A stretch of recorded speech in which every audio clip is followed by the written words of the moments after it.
Hi, welcome back to Runai Sports. And today, Sarvesh Kushare and T. Santosh fall short from qualification of their event, respectively. So, I have with me Sandeep Mishra. Sir, Sarvesh reached 2.22 meter but missed the qualification mark. So, your thoughts on his performance? Honestly, I think he was doing pretty good out there because you could see he had an immense amount of confidence.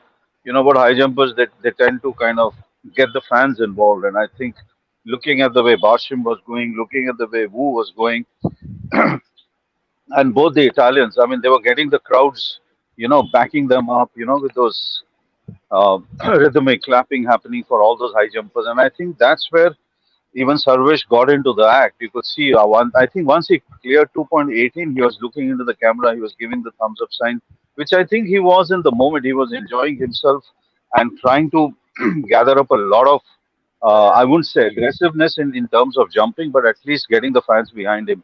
That surely is a good sign for somebody who's not going out and doing so many competitions at the top eight, top six at the World Championship does. But I think later on when we asked him, which I think we'll play probably at the end of the session, is what he said was that he's gained enough experience. So I think if you really look at the positives, I think that's a huge positive to come here, be among this whole star cast that you see at the high jump, and probably gain inputs.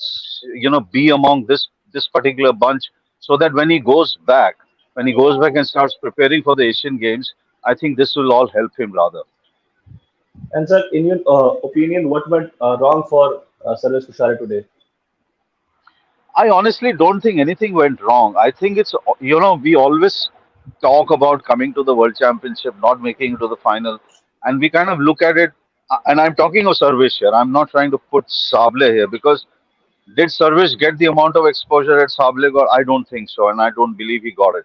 So looking at those kind of factors, looking at that you have to be in the moment and the top 12, then go to the final. I don't think really he did anything wrong. I think his third jump, if I may recollect, if I remember it rightly, he almost cleared it. We can always say almost did it. He stumbled at the finish line and all of that. But I think when you look at his body language and the way he speaks after the event was over, though he was pretty downcast because everybody understands that if you're not going to get your personal best, which I believe is 2.27, then you do feel a little downcast that at least I should have tried for a personal best. You know, in those terms, I think that's where probably he might be feeling that that's a position I probably lost. But I think he gained a lot today. I think he gained by being in this particular stadium. He gained by being in a world championship. He gained if he can put all of these inputs together and be on the Asian Games podium. I think that would be a step forward. And, sir, what can Sarvesh Kushare learn from this World Championship? This is only his fourth international competition. He is the most consistent the jumpers in India current. So, what can he learn from this World Championship? That you got to be in the top three, top six, top eight. You got to be in a top 12 final. You got to be consistent. I think if you really look at the word consistent, you look at all the finals of the last two World Championships. You look at all the finals of the last two Asian Games, and you will see a clutch of athletes out there who constantly make it. Now, even if the conditions are 35, 34, 36-degree heat, even if anything is happening out there, these are the athletes who understand how to be in the moment and how to completely shut out what's happening outside in the world, which is around themselves, and try and make it. I think consistency is something almost all Indian athletes need to. We speak about persistence so much. We constantly say teacher did this and teacher's done that, and then he's moving on. We always feel that he's got this confidence to you do better. How did he get all this confidence? I'm not saying that he got to be stationed in America constantly to do it, but he interacts with a lot of people. That's what comes from him. He interacts with them. He's in competitions in the US, irrespective of of the. I'm not trying to judge a level of a competition, but the more you compete, the more you are with people, the more you are with a group that constantly does high jump or the decathlon in his capacity, then you're probably going to improve constantly. You look at yourself, you look at all that data, you look where you're going wrong, you try and mend things, you try and tweak a little bit here and there so that you can go up. How much is going up? Going up is what? From 2 to 2.24, going up till 2.26, going up till 2.28, hitting a 2.30. I think this is where also you need backups. When I sorry, when I say backups, I mean the management systems, the coaching systems, all of that has to kick in. You look at all the top guys out here; they have very solid backups happening at the back. We sometimes don't see that because we see an athlete running and we believe, oh, he runs so well. Why are we not doing it? I think a lot of systems still have to kick in. It's it's very easy to say, Subhashish, that like I was saying yesterday, that you spent X amount on an athlete, you sent him abroad. What I mean to say is, right from the age of 18, 19, 20, when you see the talent, that's the time when you need to start spending. That's the time when you need to start investing in an athlete so that when he comes to a world championships, he's not sitting or standing in a stadium and thinking, where the hell have I come into? This is such a huge place. I have never ever felt this pressure. I think what he probably goes away today is the consistency part, that if I have to compete at the highest level, I need to jump regularly at the 2.26 up till 2.32, because that is the range where you qualify for a final. I think if he hits that range, he'll consistently be in a final. And just imagine for a second that if he would have hit the final, just imagine what that final would have done for him. Just imagine that group. You look at the top 12 group. Look at, he's standing next to Barsham, and you're trying to understand how this person does 2.40, or whenever he does that, or 2.38 or 2.36. A few words here and there give you confidence from a world champion or Olympic champion.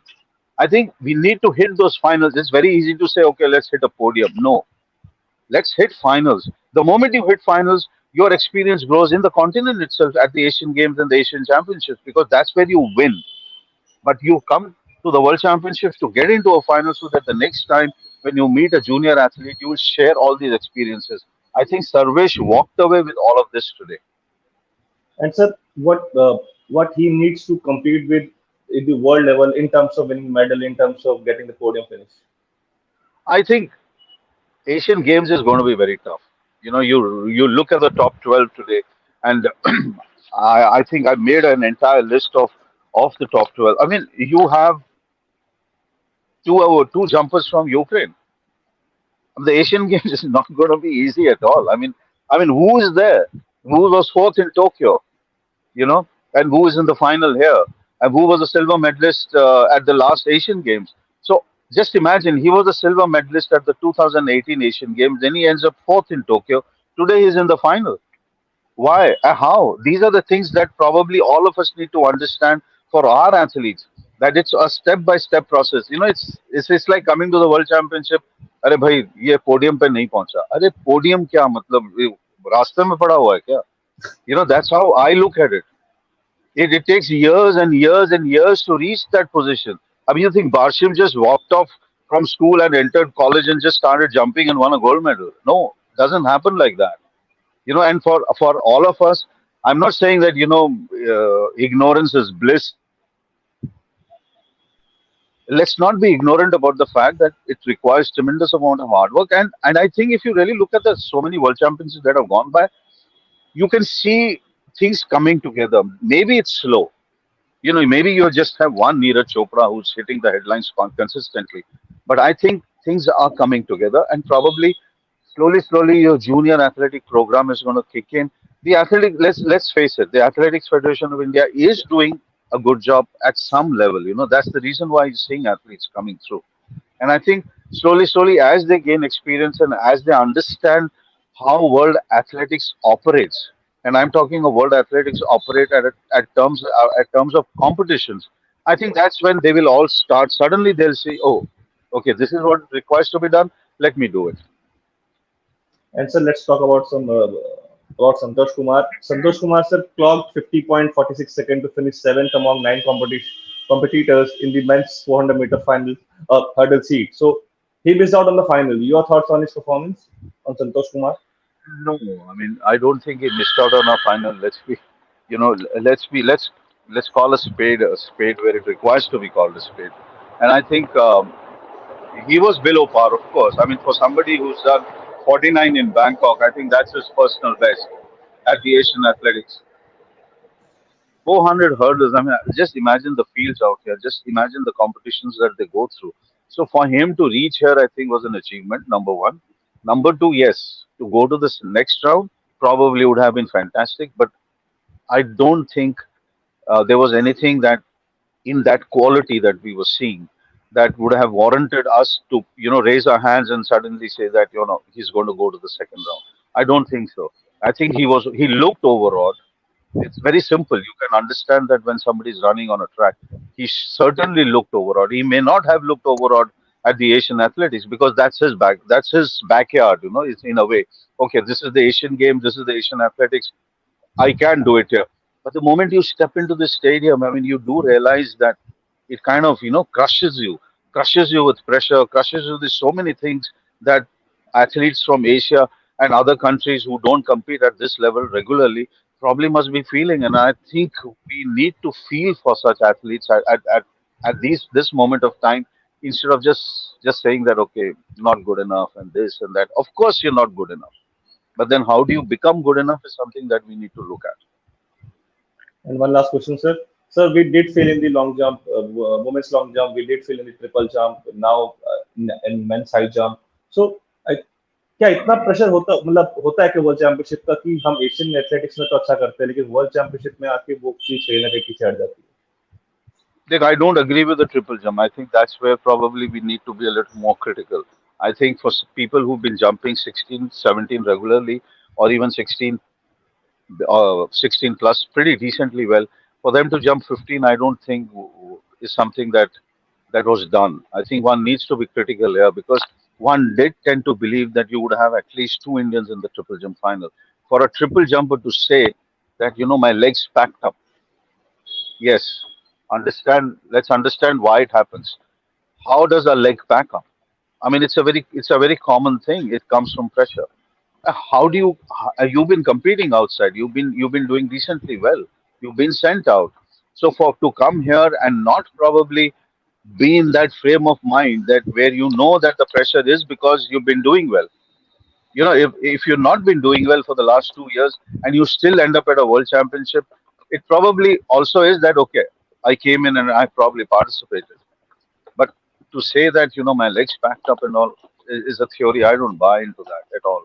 I mean, you have been competing. So when you look at a world championship, this is where you stand up. You may not be winning. Nobody's saying that oh, podium would have been a miracle. Podium would have been a massively big surprise. But the final, as we have been talking we have been having this conversation. A final is the step that you need to take because final is very important. Just imagine how Chopra started off. All the finals that he got into, that's what made him what he is today. And I think that's where most of these guys probably need to understand and learn from him. That the first step is towards the final. First step is not to take pressure that I'm going to do well here. Well means final. I think that's what we all need to understand. है okay and thank you so much Sandeep sir for joining us और आप लोग ऐसे ही देखते रहिए night sports हम आपको सारी अपडेट्स आके देते रहेंगे वर्ल्ड चैंपियनशिप की from straight from the Budapest thank you so much again for watching this video I just one more point, Sarvesh. I think everybody probably needs to look out for the 100 meters final. I think that's going to be extremely huge. You got a semi-final. I think that's at the start of the evening session, and then for the last event of the day is the 100-meter final. So it's Curly, Coleman, Lyles. My three picks. So I don't know if somebody else sneaks in, then I don't know. But there's also a 1500-meter men and women semi-final. So look out for Faith. If the pace is strong, there could be a world record or a championship record being created. And then you also have the 10,000 meters. So big evening today. A big evening to watch all these world-class athletes in so many तो ways. Sir मैंने आपसे question पूछा था एक बार office में कि क्या Usain bolt का रिकॉर्ड टूट सकता है इस वर्ल्ड चैंपियनशिप में do you think 100 metre Curly says that he's going to break it, but it's slightly doubtful. It's slightly doubtful. Why? Why? Simply because that sometimes when you have a big competition and you have these kind of competitors lined up, that's the perfect recipe to break a world record. But I think everybody's going to be careful today. I think they will be careful of Coleman's start. I think they will be careful of Lyle's middle run, which means between 40 and 60 meters, and everybody's going to be careful of Curly's finish. So when all of this happens, I think you tend to hold back and ensure that let me at least win it. So when you go for a win it situation, which means a medal, sometimes a record doesn't get broken. So let's hope that all the eight runners or whoever, all of them are there, they kind of just abandon everything and say, okay, fine, let's create a world record. Okay, and thank you so much again for sir joining us. Thank बिल्कुल you. Sir, मैं इससे improvement और कर सकता हूँ, क्योंकि ये मेरे लिए बढ़िया एक्सपीरियंस रहा है, क्योंकि पहला वर्ल्ड चैम्पियनशिप था। आगे जाके एशियन गेम्स में इसका बिल्कुल फ़ायदा ही होगा। वर्ल्ड चैंपियनशिप का हर वक्त बहुत एथलीट्स पे देखा जाता है ना कि एक प्रेशर आ जाता है। आपको कभी भी किसी मोमेंट में लगा, क्योंकि जब आपने सेकंड वाला क्लियर कर गए थे तो आप कैमरा की तरफ देख रहे थे, आप फैंस की तरफ देख रहे थे, तो एक बड़ा अच्छा कॉन्फिडेंस आपके अंदर दिख रहा था। बाद में क्या थोड़ा बहुत प्रेशर लग रहा था? प्रेशर ऐसा नहीं था, पर बॉडी को रिदम में लाने के लिए थोड़ा सा खुद को ही तैयारी कर रहे थे, तो इसलिए ऐसा लगता है कि प्रेशर ले रहा है, मतलब। पर प्रेशर मेरे पर तो नहीं था, तो बेस्ट देने की कोशिश करने वाला था, पर नहीं हो पाया। जब अभी एशियन एथलेटिक्स में आप थे, आप कह रहे थे कि ट्रेनिंग में नॉर्मली 2.29, 2.30 भी आप कर रहे थे। तो अगर मैं उस कोट को लूँ जो आपने एक इंटरव्यू दिया था NNIS को उस समय बैंकॉक में, तो वो चीज़ें जब आप बोलते हो तो क्या वो बाद में कंपटीशन में भी लगता है कि हाँ मैंने 2.30 किया हुआ है ट्रेनिंग में, मैं यहाँ क्यों नहीं कर पाता हूँ? बाद में ऐसा फील होता है कि कंपटीशन में क्या हो रहा है। मेरे को भी सच में पता नहीं चला, क्योंकि मैं इधर भी आने के बाद 225 पे अटेम्प्ट अच्छे किए थे, प्रैक्टिस में भी 25-30 पे अटेम्प्ट कर रहा हूँ, और कंपटीशन में आके मेरा वो बेस्ट परफॉर्मेंस नहीं आ रहा है, और मैं वो कोशिश करूँगा कि एशियन गेम्स में बिल्कुल आएगा, और तैयारी बस अभी अच्छी है, इसी फिटनेस को लेकर जाना है बस आगे। एक पॉइंट अगर मैं आपसे पूछूं कि यहाँ सबसे बेहतरीन एक्सपीरियंस आपका क्या रहा? बेहतरीन एक्सपीरियंस की मेरे को वर्ल्ड लेवल के सभी एथलीट थे बड़े, उनके साथ खेलने के लिए मौका मिला, और जिस तरह से वो सेटअप करके आए, अगली कंपटीशन में पक्का हम भी इससे अच्छा ही करेंगे, इसका experience. Thank you. Thank you sir.